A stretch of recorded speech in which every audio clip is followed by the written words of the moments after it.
Autonomous District Council gi pangthokna leidiba election MP election ga punna pangthokpiu Tribal Affairs and Hills Minister led Pau Haukip ki pharmacy atopa MLA mana sindokpiu hain ADC members sing na lengak tagsilakli.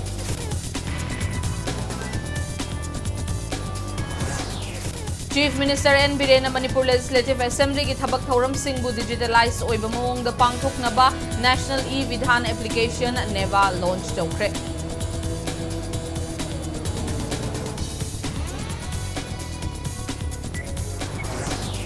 Chief Minister N. Birena e-gadget ki website hangdokre chahi humputaret ki matnungda pongkiba ordinary gadget amadi extraordinary gadget sing yauna maruoiba documents sing digitize tawba ngamle haina phongdokre.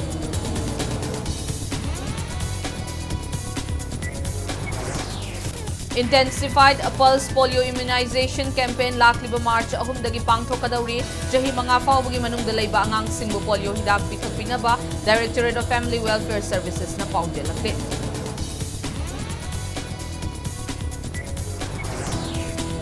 Amasung mafam kayada wakat mifam famduna kugi militants singa lainariba su makata na chat na hanbigan no haibagi kholaw law narakli.